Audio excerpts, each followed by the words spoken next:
Here with the man of the moment, Lachlan Galvin. Congratulations on your Dogs debut. How do you feel?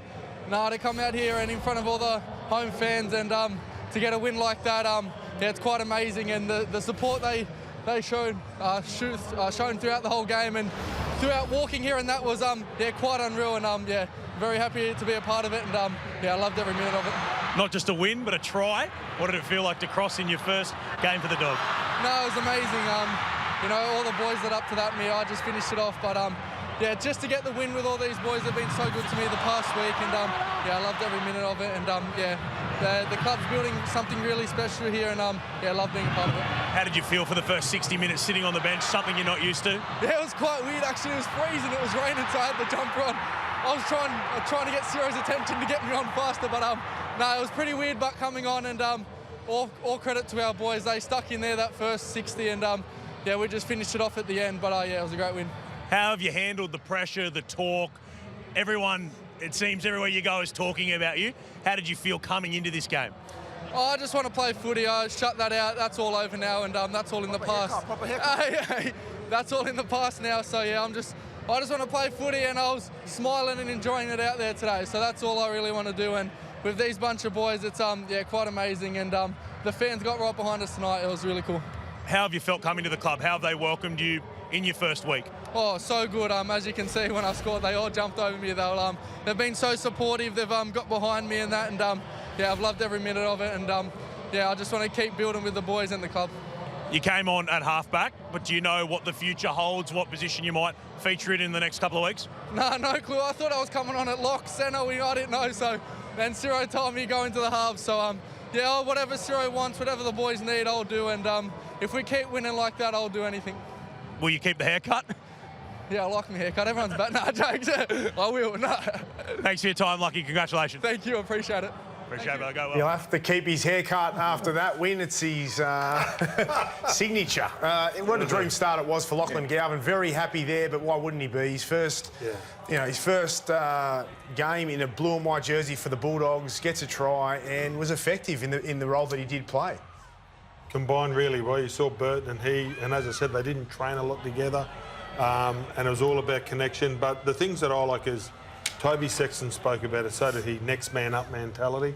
And just they'll do whatever they need. Didn't know whether he's going to come on and play wing, centre, in the back row, wherever he was going to go, he had to go out there and do his job. And that's a great mindset the Dogs have at the moment. He thought he was going to play lock. And Toby had no idea he was going to play 9. And look at the way they played, considering they didn't even know. It does show where the Bulldogs are at. It shows how good Cameron Serrato is as a coach, and it shows that they trust him and they'll do anything for him. And they continue to deliver every week. Yeah, look, I want to say this. I have been a critic of Lachlan Galvin, so I didn't like the way he walked in to see Benji Marshall, or the manager did with the dossier and all that. But I just don't like seeing 19-year-old kids, you know, in those sort of situations. And to watch him then with that great smile, to watch the pile-on when he scored that try, that wasn't happening at the West Tigers. I remember his last try at the West Tigers, Jerome Luai didn't join the pile-on because there was obvious pile. It's really nice to see the kid, no contract. So Gus has nailed this one, eh, Buzz? Oh, has Gus nailed this one? Mate, there was a long way to go.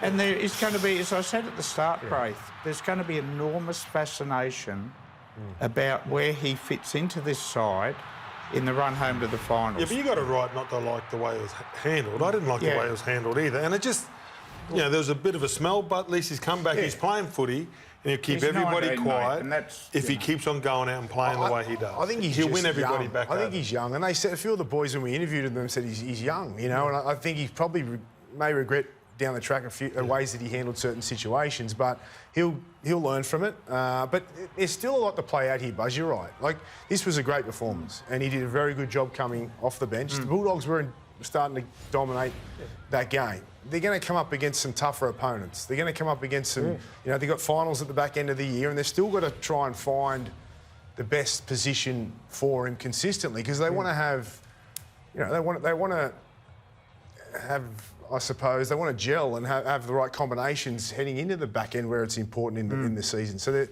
still a lot of footy to play out. I had a look at their draw, Braith. They've got South and a bye.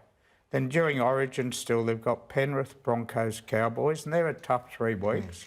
But look, as I said, Cameron Serrato, I'm glad I'm not picking Coach of the Year this year, because at the halfway mark it is impossible to separate him and what Ricky Stewart has done with the Canberra Raiders. I think we got a Andrew glimpse. Webster's doing a great job. And Andrew Webster. I think we got a glimpse there of the way it'll play out, mate. I mean, I think for me, long term, he came on the game. The game was 14-12. They were on top. You're right, they're on top. I think him playing in the halves with Toby Sexton potentially coming on a hooker or spending some time on hooker, I think that's the way it's going to play out. Because that's only going to get better. I mean, we saw the way Galvin gelled with those guys and came on, and a lot of the play. But Toby was really good in the first. He was very good, Gordy. You know, and that's the great thing is, if they don't know when it's up in the air and they keep on fighting for their spot, and next man up, I think it's a bonus. You can see Lachlan Galvin with his family and friends here celebrating his first game for the Bulldogs with a win over Parramatta. But going back to that is, yes, Toby did very well and Lachlan did a great job when he came on, but you wouldn't think they're going to leave it that way. They've got to pick a 7 and they've got to put either Sexton there or Galvin there for the rest of the year at some point, like over the next few weeks. Do you think that's going to happen then? I think that'll happen, yeah, definitely. I think Galvin will be the long-term 7. I think that's the way I understood it was going to play out, and just what that means for Toby Sexton, I don't know. It probably depends what happens with Bailey Hayward and where he ends up, because you can't carry Hayward. Who is the 4 guy then? Because Reid Marnie was pulled off the field, didn't go back on.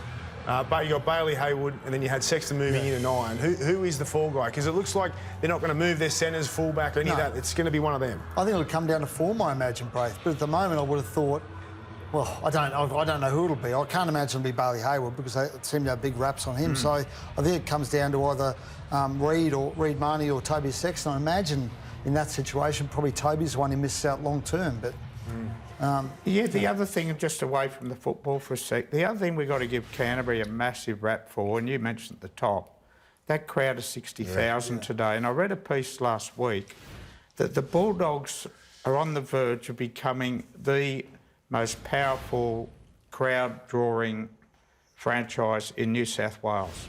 Now, for years, the Swans have owned that. They get their 40,000 every week at the SCG. The Dogs are giving them a bath this year, and it's been a fantastic. Their fans are incredible. Like they had no fans 2 years ago. 2 or 3 years ago, they were just the die-hard desperates. But they're celebrating this resurgence and amazing and they look stuff. young too. Like the crowd looks really young and hip. And well, you saw all the fans. You know, I don't know if you saw it on the socials, Fox League, or even on the broadcast. Where do they walk from? ACCOR out there, do they? From the hotel, the Pullman. And it is, you can barely see the ground. There's thousands of fans waiting for them to walk across. That's sort of scenes you see in the Premier League. And you know why Cameron Surratt, that was his idea to do that. And you know why he does it for these big games? He wants the players to get an understanding of finals atmosphere. Like a lot of these boys will never play Origin. They're very good club players. But having that excitement is going to put them in good stead for a big game. Going back, who is going to be the 4 guy? Is it going to be Reid Marnie? No, I think it'll be Toby Sexton in the end, bro. You think Sexton? Who do you think? Well, I can't cope with Toby Sexton being left out of that side. He's the chief playmaker. They're at the top of the premiership ladder. If you could find a weakness in that side, it's probably the ill-discipline of Reid Marnie. Bailey Hayward could play hooker. It's going to be tough.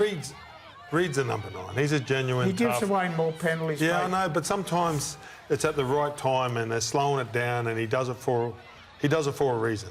I think he is their best number 9, and I reckon it'll be between Sexton and Hayward to fight it out for the 7 and 14 jersey. Yeah, unfortunately, it looks like Sexton may just slide out of that team. The fact he didn't even know he was going to play 9. But I think he's played good. Here we go, Braith. Do you think he's played good enough to get a job somewhere else? Of course he has. I can't believe there aren't other clubs that are interested or knocking on the door for him. I know, particularly someone like the Titans. I heard Phil Gould say last week, the day they announced Lachlan Galvin was coming to the club, Toby Sexton turned up at Belmore, changed into his training outfit, and produced his best session of the year.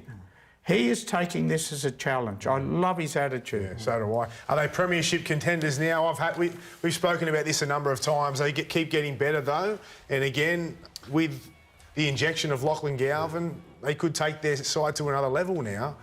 Do we have them as genuine premiership contenders, or where do they sit? Where do you have them? Look, Braith, I mean, I think Galvin, if he can be the player we all think he can be, I think. For me, it was Melbourne, have been my favourites all year. and I don't think Canterbury have gone past them yet. Okay. But they're nipping at their You heels. said they've lacked class I in have the in the spine spine. for the majority of the year. Yeah. Does this improve that? Well, definitely. I think it definitely changes that. And as I said, I think they lack size. But there's 4 or 5 contenders. Yeah, Melbourne have it's the most shown open they competition are not I've seen. unbeatable. Canterbury could win the comp. I'll tell you something, the Canberra Raiders could win the comp too. The way the Warriors are playing, who would write them off? Well, it's There's a open team- because of the way Melbourne have been beaten by the Dragons. You know, Dolphins beat them the other week, and the Sharks. Mate, your side. Oh, don't start me on the Sharks. Well, the Sharks beat the Storm. If I'm Cameron Serrato, we'll get to the Sharks a little later. If I'm Cameron We have to. Serrato, I'm watching that game from Matt Burton, and I'm saying, mate, this is how I want you to play every week. He ran the ball, he took the line on, he broke defenders, he threw offloads, his kicking game was great, and he took the pressure off Sexton, and he took the pressure and the focus even off Galvin and the rest of the team, because he was the dominant half and the dominant 6, and that just shows how good he is when he's at his best. And you know what, Braith? It's another example of the depth in New South Wales State of Origin right now that Matt Burton cannot even make the extended squad. I know he was on standby last week, but my goodness, any other era, he's an Origin player.